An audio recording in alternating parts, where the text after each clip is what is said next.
Hello and welcome to another profoundly interesting episode of Not Without My Sister, in which we shall discuss how our life today differs or is similar to the imaginary life we thought of in our teenage years. Yes, Rosemary? Hello and welcome to another episode of Not Without My Sister, in which we will discuss how manifesting our dreams and goals has brought us exactly to where we hoped we would be at the respective ages of 36 and 42. 40. You too can have successful, exciting, love-filled lives just like us if you manifest your dreams, and we're going to tell you how. I'm Rosemary McCabe. I'm Beatrice McCabe, and you're Glennon Doyle. Oh my God, Untamed. What was it? I have to sit in my, I'm sitting in my knowing.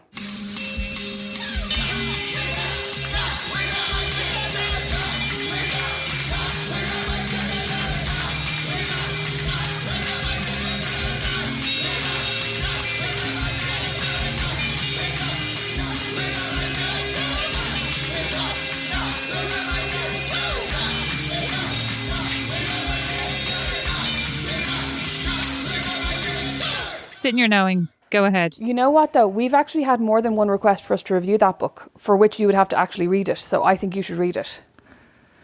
Oh, Rosemary, I just can't. I can't. I've seen her stories and her reels and her interviews, and I can't. She's not my type of person. I can't. Well, you're going into this maybe very I negatively. could. You could. Okay, Totally could. sorry. Maybe I could. I could manifest a reading of it. I could sit in my reading. I have to, however, get through the other 10 books that I still have to read from Christmas Day. So it'll be a while. It'll be later in the year. Mom keeps asking me if I've read Giovanni's Room yet, and I'm like, no, and now I think it's packed away in a box for our move. Well, I have to read Hamnet because I have Hamnet as well. I have to read.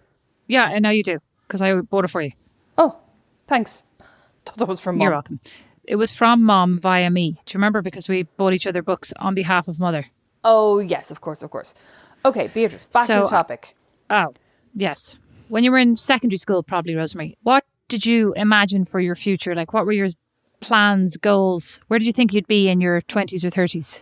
I mean, honestly, I'm nowhere near where I thought I would be in my 30s, both literally and figuratively, because I never thought I would leave Ireland, ever.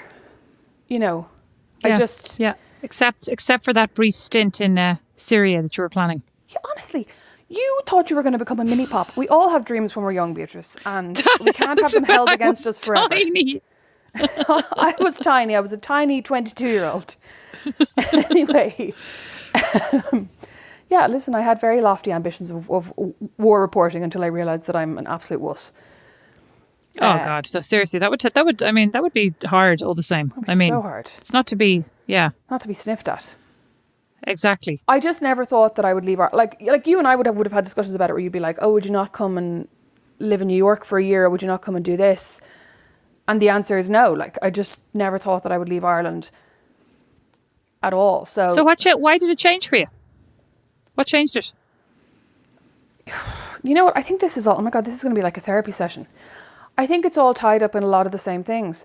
That I thought that by the time I was in my late 20s or 30s, I would be very settled. And I mean that in the sense of that I would have so when I started at the Irish Times, for example, for the first 2 or 3 years there, I definitely was like, oh my God, this is where I'm going to work forever. Like, I love it here. Mm-hmm. I'm going to do this. I'm going to do that. I'm possibly going to become, like I might end up editing the magazine. I could kind of see a track for myself, you know what I mean?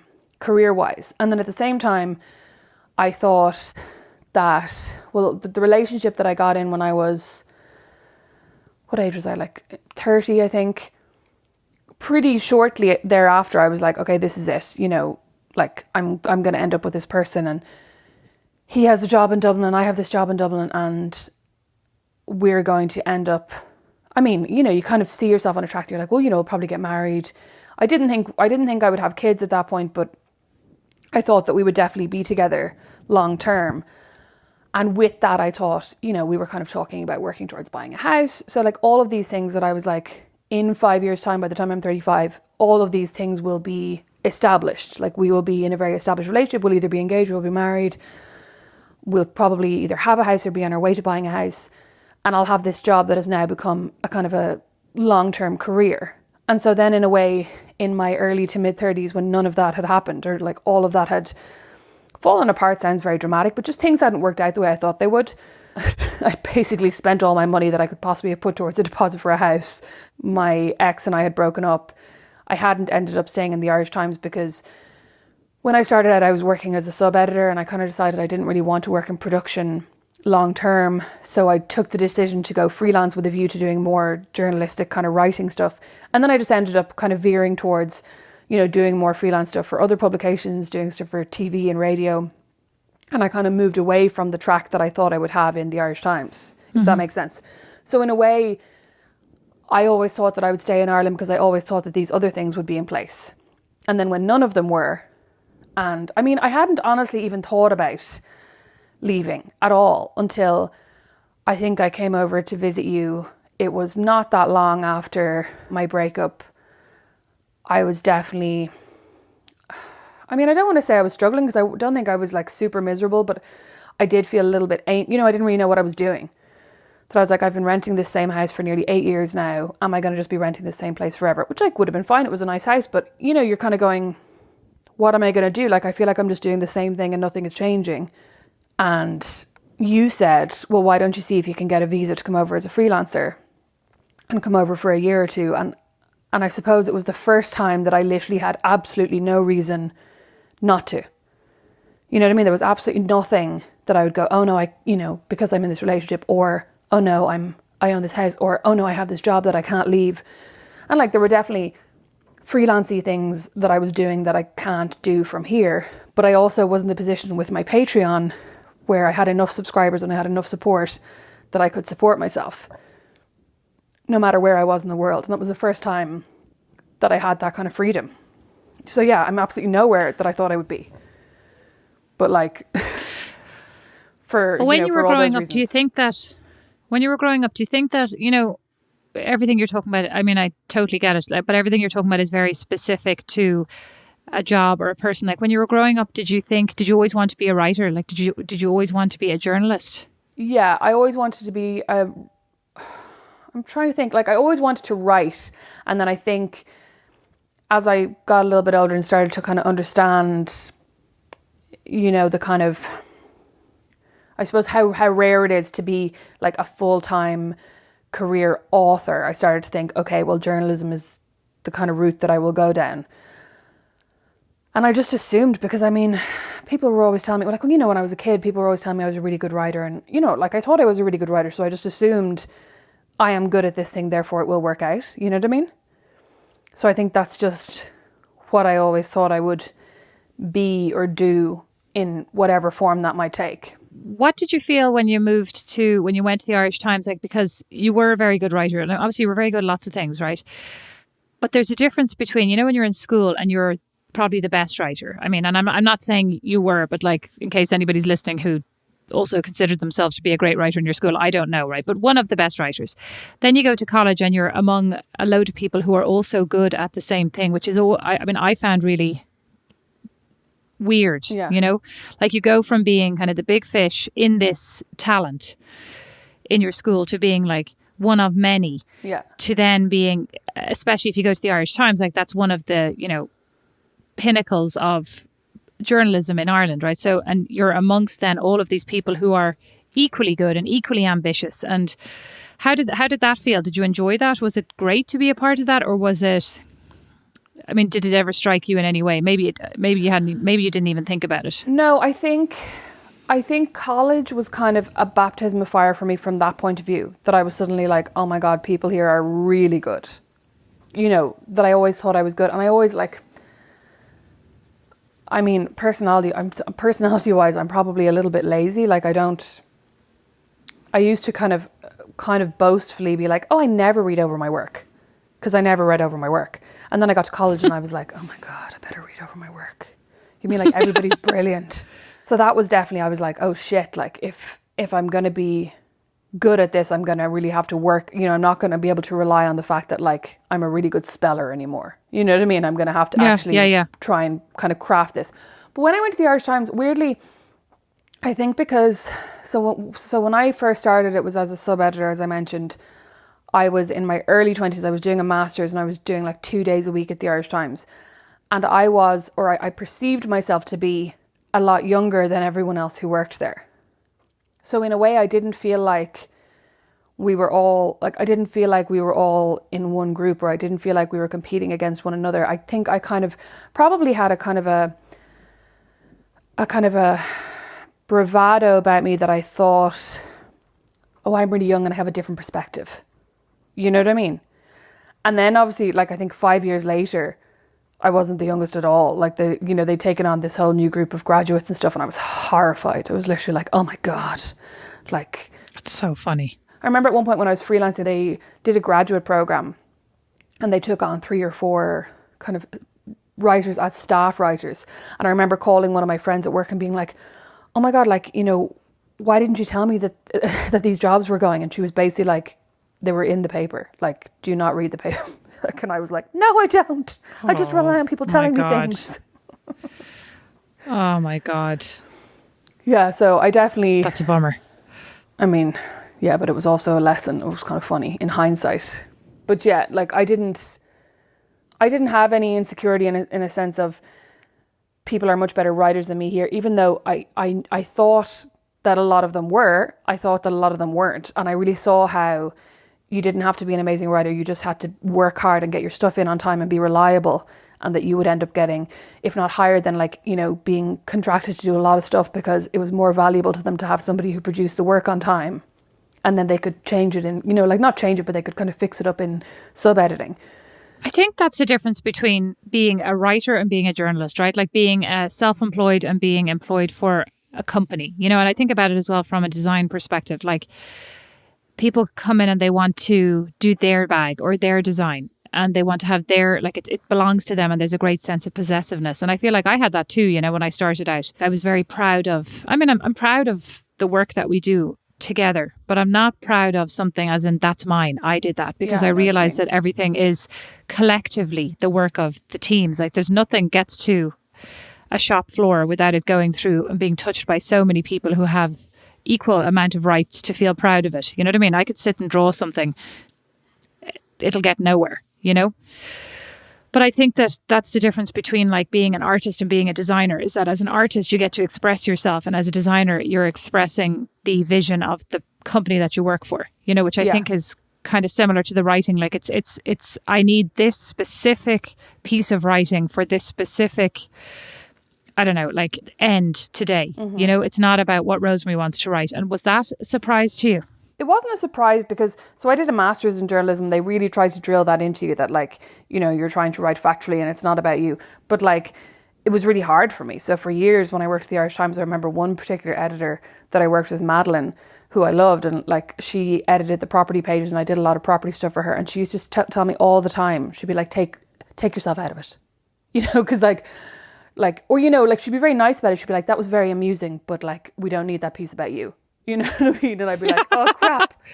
I'll have to rewrite it. But even the topics that even the topic choice, is not necessarily always up to you. Your own. Yeah. And you might, as a freelancer as well, you might come up with an idea that you think is great and really interesting. And then they get back and they kind of go, I like the kernel of that idea, but can you do it like this? And all of a sudden it's like, oh, you don't want to, you know what I mean? You're like, I'm not as interested in that anymore because I don't get to interview this person. I don't get to talk about this. But you're still like, fuck, I've been commissioned to do it now, so I have to do it. You know what I mean? Yeah, I always had a lot of really good ideas for you to write about things that you never wanted to do. You still do. But that's also, I think, part of, not to do myself out of any potential. If anybody wants to hire me, stop listening right now. But I don't think I'm the best writer for hire from that point of view, because it has to be something I really want to write about for me to write about it with any kind of enthusiasm or flair, if you know what I mean, which is very limiting because I don't want to write, I mostly just want to write about very limited things like me, myself and I. But listen, back to you. Did you always want to, I'm thinking about this now. When you were 13, right? Mm-hmm. And you just made your confirmation in those pastel coloured dungarees and you had this long auburn frizzy hair that mom still insisted on you brushing every day. And you had your braces and you were very freckly. And if I'm painting a picture, this is the ugly duckling that would later turn into the swan, right? You're the swan now. Did you want to be a fashion designer back then? I'm trying to think if you were like, I really want to work in fashion. You know what I mean? It seems kind of like a pipe dream for that little girl. What I want to know is, did you always want to work in fashion? I've left the room. I walked away while you were talking. Stormed off. For anybody listening, yeah. Did I always want to... You know what? Honestly, like, I think that I wanted to work in... Yeah, I wanted to work it, but I saw it more as like making clothes versus fashion design. You know, I was super interested in pattern making and like at the actual act of sewing. So as part of it was the creation. It wasn't just about you're going to design it and somebody else will make it. Like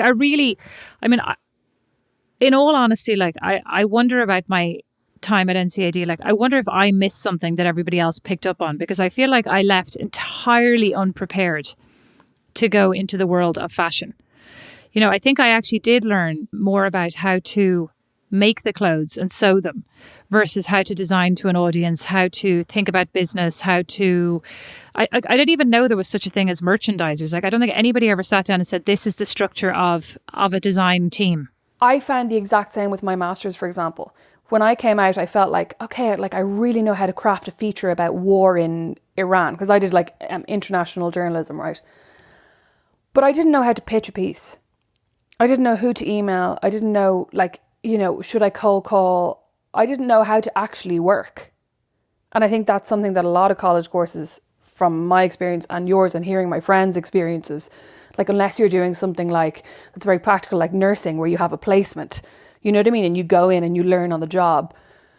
And I think maybe it's just really hard to prepare people for these jobs. I mean, I feel like though I feel like there is the ability to say, like, this is how the industry is structured. Like, you could have, I don't know, more hands-on, practical. Like, I think there was a lot of like preparing us to be either seamstresses or seamsters. Is that a seamsters?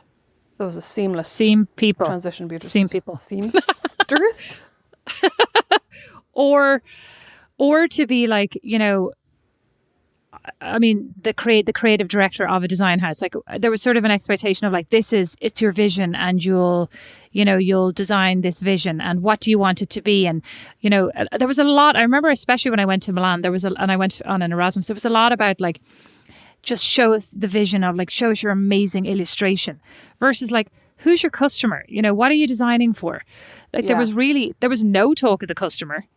You know, like, who are you actually designing this for? Even if that customer is yourself. Like, the stuff that I designed, lads, I mean, embarrassed. I mean, I can't. Excuse me. I mean, I'm thinking now. Your final year design was chosen as the poster for Peter Mark, Beatrice. Rosemary, don't look so delighted. No, it was actually, as I was saying it, I was like, is Peter Mark really the pinnacle of like fashion and style? But I mean... I somehow have one of those full-size cardboard cutouts that was in Peter Mark's, like, at home with what's that Beatrice, mom knows. Mom has it ready to ship over to you. She has it boxed up and ready. That's coming in the shipment next year. Don't you worry. Tell her to give it to Emma, or one of those, whoever has the like fashion displays for later on in my career when I'm back and there's a retrospective and they're like, she was in Peter Mark's. But do you think for people who study fashion in Ireland, it kind of is like the options seem to be, I mean, for the majority of people, right? The majority of people aren't going to end up working at, not to like blow smoke up your arse, but like aren't going to end up working at Dior, aren't going to end up working at DVF. They're going to end up either working for like Duns or Pennies or like a big Irish company, or maybe like River Island or New Look in the UK, or they're going to set up their own label. But it depends. Like that's who knows where they're going to end up. They're going to end up wherever they want to end up, or like wherever they have the ability to end up. I don't mean skill wise, but I mean financially. Like, Mom and Dad definitely gave me money to go abroad. Like, they sent me 50 quid every week. Now, I wasn't living like, you know, like on the Upper East Side. Now, I was also in Milan, so I wasn't living on the Upper East Side, but I wasn't living... You weren't living like a little bit of Lexus from Schitt's Creek. I was not. I was living very, very low key. You were having 6 tuna sandwiches a week and that was it. Oh, that was when I had a job. I couldn't afford those Sambos. Sorry. Yeah, they were very chic sandwiches. But anyway, did I end up imagine where I would? No, honestly, I never really thought I would. I thought I would go abroad for a year or two and come back. So I thought I'd be in Ireland by now. I thought I too would have my own label and be working at home, which of course, look at Julie, does have her own label and is doing really well. And super proud of her. Like, it's exciting. And lots of actually really great Irish labels springing up now, which is exciting. And do you think you would still like that now? Like, do you think you would like to have your own label I would like now? that. Oh, really? Oh, I don't know. I mean, would I like to have my own label? I would, but I don't know that I have an awful, I shouldn't say this in case I do ever have my own label. I don't know that I have an awful lot to say that isn't already being said out there.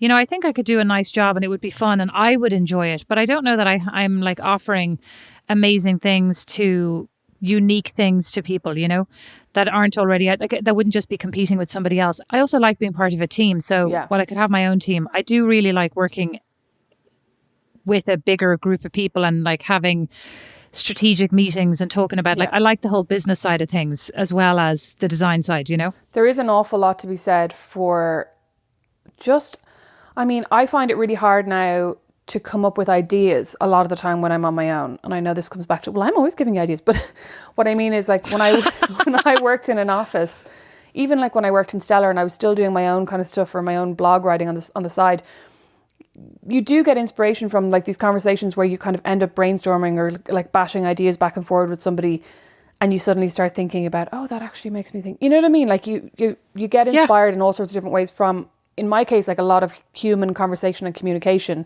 that you then really miss. So I think that same way, like if you or if anyone was to set up their own label, I think it becomes really difficult. Although I do think Ireland actually, I'm not sure what it's like now in the year of our Lord 2021, but in the last couple of years has set up a lot of like good, Enterprise Ireland will have kind of hubs where you can go and work with 3 or 4 other designers and they'll kind of set you up with a space and, maybe they'll give you like a little bit of financial support and they'll help you with your business plan. So you end up not being so alone in the early days of it, which I think is obviously quite nice. Unless you're somebody who wants to be alone. But that's true. I'd love to be alone. I also think nowadays, like so much of it is about marketing, Oh, yeah. You can be a great designer, but like actually you can be a not great designer. If you look at, I'm not saying these people are not great designers, but like the majority of new brands that have come up and have done well in the last couple of years are headed by marketers. Like there are marketers who assess their market. Like look at Rothy's, Away, Dagny Dover, any of these, direct to consumer brands, they are marketing led. Like those 2 founders in each one of those brands are marketers and they got together and said, we have a good idea, let's market the crap out of it. So in a way I feel like if you have really great marketing, that's not, it's just not like, it's like I need you and you don't ever want to be in a team with me. So I would need you to do that for me. And you've already said, self-confessed, a little bit lazy. So I don't have all that much confidence in you. And our Instagram needs an update. So I'm like, I'm already having a trial by fire. I would just like to point out, you have got it into your head that because I am good at doing and enjoy doing my own social media, that I'm good at marketing. And I actually don't think I am good at marketing. Oh, sorry, Rosemary. No, it would be the fact that you worked in marketing for many years and took jobs by convincing people that you were good at marketing that led me to believe you were good at marketing. I worked in marketing-ish for about a year. That was it. But everything you said to me made sense. You were just stymied by the bureaucracy, the corporate bureaucracy. And that is so boring. Like, it's like you just want to say, I have a good idea. Let me just go for it, Because at the end of the day, my idea is as good as your idea. Let's just do it, I also think I could only ever go into business with someone if it was 50-50 because I have a strong resentment from my time at, Liam, take this out, of making money for anyone else. I really resent. And why could it not be 50-50? Oh, yeah. Who said it couldn't be 50-50? Yeah, but I'm saying it would have to be.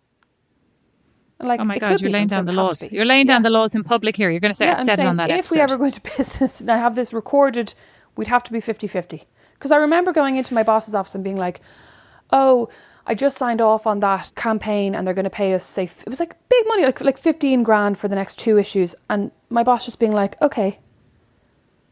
And I'd be like, sorry, is there not a thanks in there? Not a thank you. But thanks for doing my job. No, it wasn't. But that wasn't my job. That was the whole thing. That was the salesperson's job. Oh, right. This is where everybody's going to give out to me again after the last time where they all told me that you were right to be a criminal and steal that poor girl's commission. Now everyone's going to be like, she's right to want more. God, everybody loves you. It's not too much to ask for someone to say thank you. Even if you are doing your job, if you do it well, there's something for another episode. I think it's nice to thank people, and you can expect something from someone, but you can still say thank you. I agree. I never said I didn't agree with saying thanks. I thought you were looking for a bonus there. Well, yeah, I did then ask him if I got commission. He was like, no. Hilarious. I actually agree with you though. I think but I mean, more than anything else, it should have been your sign to just go, I'm not doing this anymore. Well, I'm not going to get any more. I think I left about a month after that. Well, there you go. But I should have stayed and taken the wage and just not done any of the extra work, which was my foolishness. Well, yeah, why didn't you do that? Yeah. Because I was too annoyed then. Oh. Cut off my nose to spite my face. See, you let your emotions get in the way of a lot of your things here. Please. I thought that I would end up married to somebody who wore suits in business. Suits? Yeah, I don't know. I just Really? did. With curly hair and glasses. Yeah, I did. Somebody who went to work with a suit on. I did. I don't know why. Well, I feel like everybody you ever fancied was not that. Oh my God, totally. I'm just saying this was what I thought. So, I mean, this made no sense compared to the people I actually fancied. That's what I thought. I remember sitting down with my old housemate Regan, and he asked me one day what my dream man would be.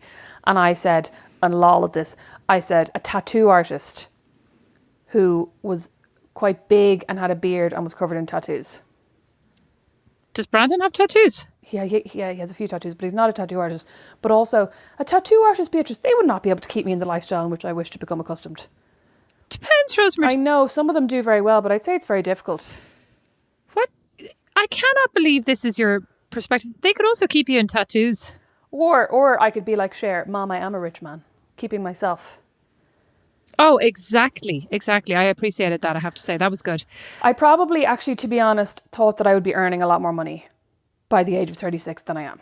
Like, I thought that I would have, in my 20s, started out at because I think, I worked in the civil service for a year in between school and college when I really was faffing around, not sure what I wanted to do. And I think I was on something like 22 grand. So in my head then, that was kind of my baseline for my wage calculator, that I always thought that by the time I was 35, I'd be on 60.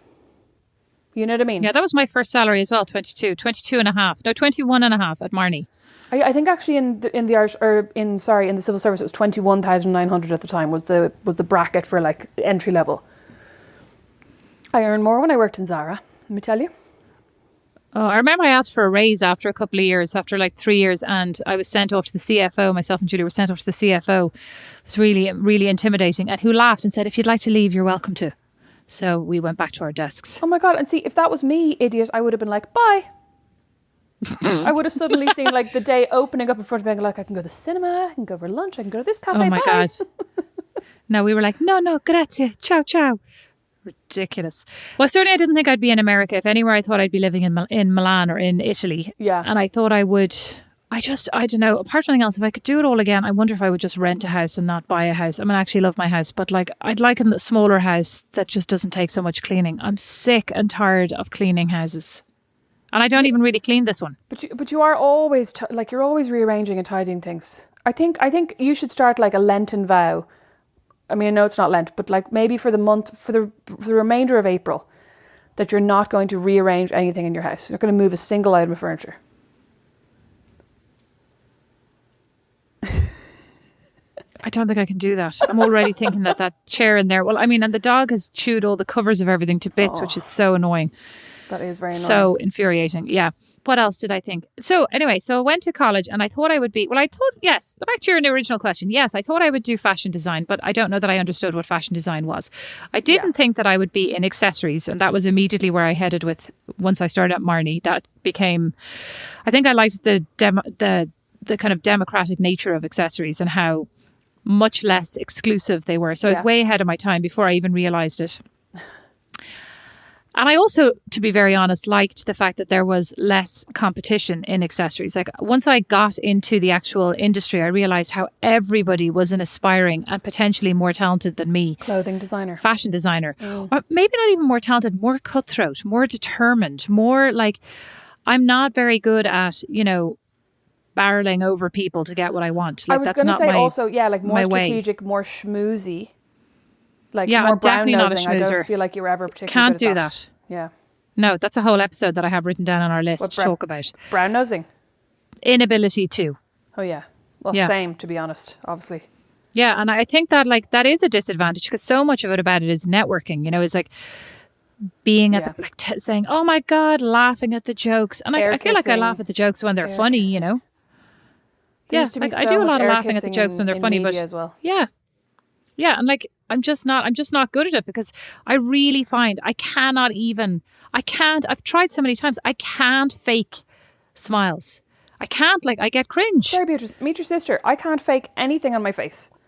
Like, if I like meet somebody and I've already met them and I dislike them or something, I literally like I can feel my face turning into like curdled milk, and I'm like reverse the mouth, and I can't. It's like, ugh. Like you can see, like The downward moon. like all of my friends are always saying it to me, or like even at work, people would be like, "Oh, you really don't like him," and I'd be like, "Oh, I don't know why you think that. I've only met him twice." The worst. Like I've no poker face. So, did you think you'd have 4 kids? did I think I know? Last night I was thinking about this. I thought I'd have 0 kids. I just had no interest in kids. I had no interest in other people's kids. I had no interest in my relations' kids. I had no interest in kids. I had very little interest in. And I mean, it wasn't that. It was just more like, no, I don't really want those. They're fine. Thanks. Somebody else can have them.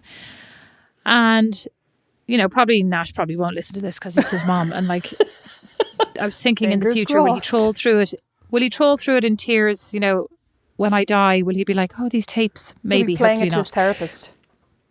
Or maybe. But anyway, so I mean, if had Nash not been an accident, says Mom. How could you have an accident? I mean, what does that even mean? There's no such thing as an accident. Okay, thanks, Mom. Well, this was an accident, but a happy accident, the happiest accident of my life. Had I not had an accident, I would not have continued having accidents for the next 8 years. Yes. No. Then Bo was definitely planned. And then I was like, oh, he was a really easy baby. And then I was like, oh, Don, let's just have one more baby. So we have one more baby. And then I don't know what happened to me. Like I got on some euphoric high after baby number 3. I was like, these babies are amazing. Look at what we made.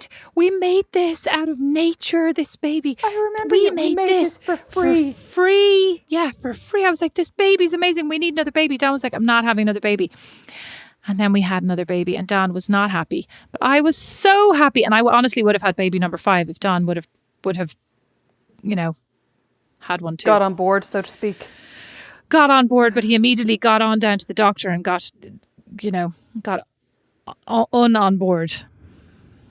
Got taken care of, as he likes to say. He got broken, as I like to say. He broke himself, but he likes to say he got fixed. He broke himself. Well, he broke himself. He says, I got fixed. I'm like, you're broken. What a kindness. I know. What a lovely, lovely wife.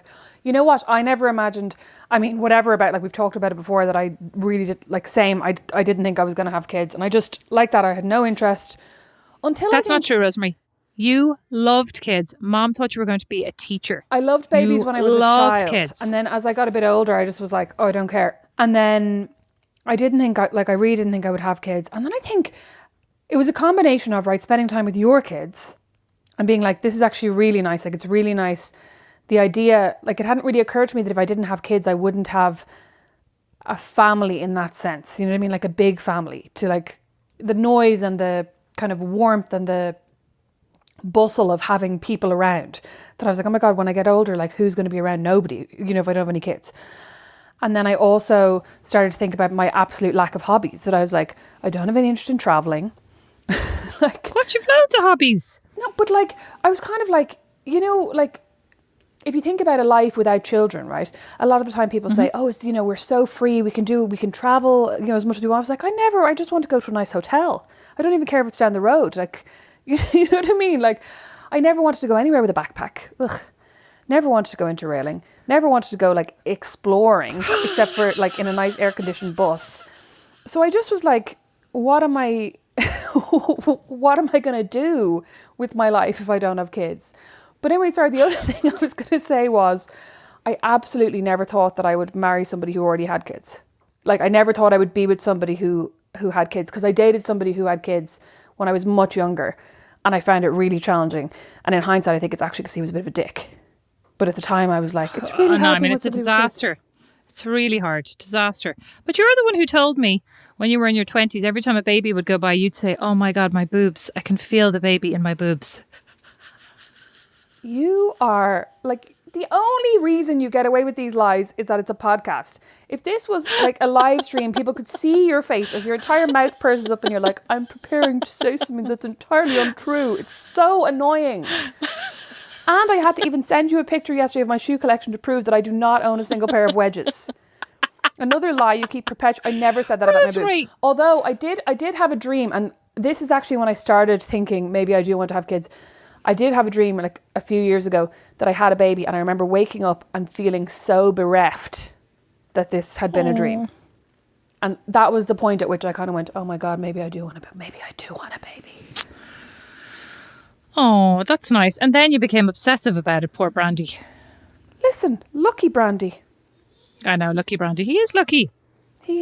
Well, he was lucky until I became pregnant, became the moaniest person alive, bought the like most phallic looking pregnancy pillow. It's just very skin. It actually matches the skin of you very well. It's the exact same as my skin tone. And started eating him out of house and home, basically. I won't say anything here. Not in a sexy way. I cannot. So all of this to say, never imagined we would have lived. Here, what advice would you give to somebody now who's planning their future? Because I think it's funny, like the things that we plan, like you plan a wedding so carefully, but like you go willy-nilly into your future. Like, I graduated from college. Let's go. Like who makes a really great plan about their lives? And yet, as they say, you plan and God laughs, or something like that. Isn't that the expression? Something like that, yeah. Yeah. Like, people have asked me, in the past, like people I work with have said, has this always been your plan to get here, to do this? And I'm like, I actually don't have plans per se. I and I certainly don't make concrete plans about, I want to be X in 5 years. In this company. Yeah. No, in this company. I'm more, I want to be, because I never would have planned. I didn't plan to move to Paris. I didn't plan to move to New York. I didn't plan to move to Dallas. But I am obviously open to opportunities. And I think some people are not. Some people are more like, I'm never leaving Dallas, right? My family is here. And that's, again, well, like me, this is not a good or bad. No, but I definitely wouldn't have been open to opportunities in that sense. Not that I feel like I ever got it. Yes, but I do think, I obviously searched them out, in a way. Like, I obviously was, if a recruiter would call me, I'd say, I'm open to opportunities anywhere. You were putting, like, you were out there in a way. Not necessarily like screaming from the hilltops, but you were available. You were open. Like in that scene in Sex and the City where Charlotte's like, I can't meet anyone. Your one's like, but are you really out there? You were out there. Yeah. I think maybe I was unconsciously manifesting my destiny by being so open to the world. How about that? I obviously haven't read this book. I don't even think that's in that book. I just feel like I'm seeing a lot of manifesting bullshit on Instagram lately. I don't think it's in the Glennon Doyle book. Bullshit, Rosemary. I don't think you're very open to this book. I'm not open to manifesting at all. Well, I think that... I'm about to go and manifest my lunch in a second. That's about the extent of it. Well, I think that it's important to... Like, Dawn and I don't have necessarily plans about exactly, like, within this time frame we're going to do that. And maybe that would be good. Like, some people are very fixed. It's a girl in the office who's like, at this age, I'm going to get married. By that age, I'm going to have baby number 1. At this age, I'm going to have baby number 2. But, like, I personally would hate that, because I would hate these kind of timelines. Because also, what happens if you miss one? Oh, Do you feel like a massive failure? You hate a plan, though. But I do like having goals, which are like, I know that I want to achieve have X. this skill set, or I know that I want to be at this level of a role by X year, right? So therefore, what am I missing in order to have that? So then I'll start saying, well, I'm going to read these books, or I'm going to do this course, or I'm going to start, making connections here, there, and the other. So it's more vague, but it's more like long term. If I want to do something, I'll sort of think about how I get there and think about what I'm missing in order to get there. I think you're more like a long-term strategic thinker rather than a planner. You know what I mean? So it's not so much the minutiae of like, I'm going to do X by X date, but it's like, okay, if I want to have this if I want this overarching result, or if I want this kind of career or this level of achievement, I'm going to have to be here, kind of thing. Whereas I just don't have any plans at all. But I think that's helpful for people. Not in a laid back way. Like, I'm not laid back. But I would say, I would say to people like that, if I would say don't plan, because I think that planning is, then you just feel like a failure when your plans, like if they're too concrete and they're too specific, I would keep them vague and general, and less about like, I want X by X date and it must look like this. It's more about like, I want to be doing something that I find XYZ that I enjoy. I want to, you know, enjoy these 4 things. Like, these are the 5 things that I find satisfying. I want to do more of those, and in this way, and maybe in this place, you know. But and I think then you're kind of more open to like, what does that look like? Could that be something else? You know, could it be related to but different? Like, there are a lot of different ways to find satisfaction. You know, I even think about myself, like, what is next for me? Because I don't see a ton of 50-year-olds and 60-year-olds in design roles, you know, like in companies. I see them having their own business or consulting. I don't think I'd like the unknown of consulting, especially with 4 kids. Yeah. So like, do I want to have my own company? What does that look like? I don't really think so. So, you know, I am kind of thinking, what's next? What are those skills I need to get in order to be more of a business person? We just have to make this podcast $1 million podcast is what we need. Oh my God, lads, tell all your friends. Tell Americans, because there are more of them. Yeah, if you know any Americans, they're very open to trying new things, I find. So like, tell them about this podcast you listen to with these 2 funny Irish girls. Accents they'll love. Oh, but also such profound wisdom. Life lessons. Hard facts. It's probably more about what not to do. Life lessons to avoid. I'm sitting in my knowing right now. So oh my you. God. Sitting in my knowing. It sounds like something the baby would do in his nappy. It's getting uncomfortable. Yeah, I mean, you know what? I've obviously been thinking a lot about the concept of plans in terms of being pregnant. And like, people keep asking, do you have a birth plan? Right? Plan. I feel like I have an idea of what I would ideally like. But I'm totally open to the harsh reality that things may go 10 million different ways. You know what I mean? So I think actually that's probably a blueprint for life, for me anyway, is like that you can have ideas of what you would like to happen, but know that so much of it is out of your control. And like, you know, some of it is in your control. But there are a lot of things that actually it goes for everything. Like, I mean, even, you know, your mental health, like these things are so out of our control. Yeah. And like also jobs, like, you know, you can get a job and you can work your hardest and you may not like it. And, you know, you may not mesh well with your manager. You may not find that it's the right culture for you. Or they may hate you. Also, sorry, I think we're missing the glaring obvious one. Pandemic. Oh, yeah. A pandemic may happen. Yeah. You know, can't control everything. So, great. Took us a year and a pandemic to realise that. Good job. Ding, ding, ding. Revelation. It's like I could see the light bulb switching on over your head. Thank you for listening to this episode of wisdom and reflection. Fortune telling. Oh, yeah. Fortune telling in reverse. What's that? Yes. History telling. Oh my God, we're a history podcast. What's fortune telling in reverse? I'm actually a dope. Thank you all so much for listening. You can get us online, notwithoutmysis.com. We're on Instagram at notwithoutmysister, and individually at Rosemary McCabe and at Beatrice McCabe. You can email us notwithoutmysis@gmail.com, and you will get us on Friday for a mini-sode in which we will discuss something equally profound and historical.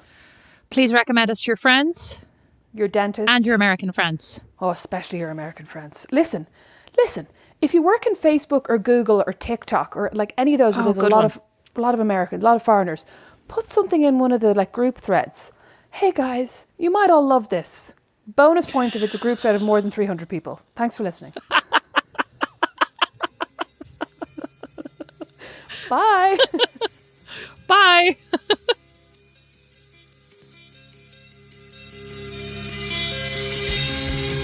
Not Without My Sister is produced by Liam Garrity, sound and original music by Don Kirkland, and our original illustration is by Lindsay Nielsen.